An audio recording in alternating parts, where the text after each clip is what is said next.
Jason Francisco. Hirap gumising ng may tatlong Melay. Bumisita sa kamakailang episode ng Magandang Buhay si Jason Francisco kasama ang dalawang anak nila ni Melay Cantiveros na sina Mela at Stella. Naging masaya naman ang pagbisita ng mag-aama sa show kung saan isa si Melay sa mga host. Sa nasabing show, nagbigay ng liham ang dalawang bata sa kanilang mga magulang. Matapos basahin ng dalawa ang kanilang mga messages, si Jason naman ang nagbigay ng mensahe. Inamin ni Jason Francisco na wala sa plano niya noon ang pagkakaroon ng sariling pamilya. Subalit, hindi umano niya lubos maisip na ang kasiyahan na dinala sa kanya ng pagkakaroon ng sariling pamilya.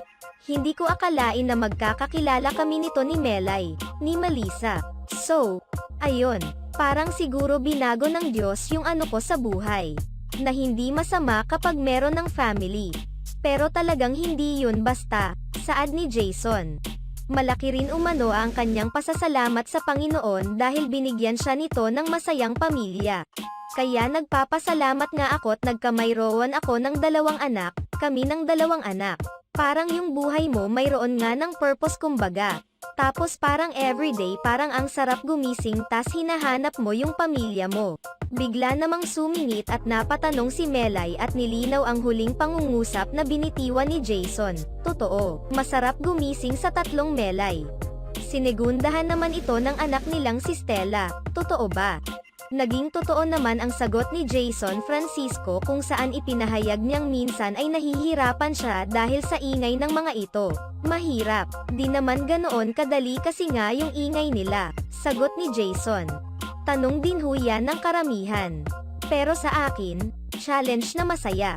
Pero pagka biglang tatahimik na sila, mare-realize mo minsan na gusto mong marinig yung kaingayan, dagdag pa ni Jason. Inamin naman ni Jason na may mga oras lang talaga na gusto niyang magseryoso. Kaya naman ang ginagawa niya, ay pinagsasabihan niya ang mga ito na baka pwedeng tumigil at tumahimik muna. Minsan ay siya na lang ang lumalayo dahil hindi talaga nagpapapigil ang mga ito. Matatandaan na sa mga naunang panayam noon kay Jason, sinabi niya na si Melay ang pinamaingay na babaeng nakilala niya.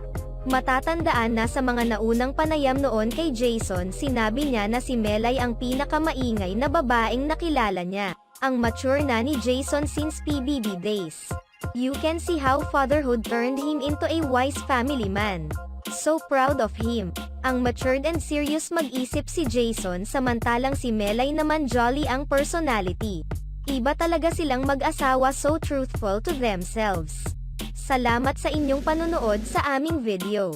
Maaaring mag-subscribe sa aming channel o i-follow ang aming Facebook page para updated kayo sa mga latest news. Ilagay ang iyong komento sa ibaba at atin yang babasahin sa next video.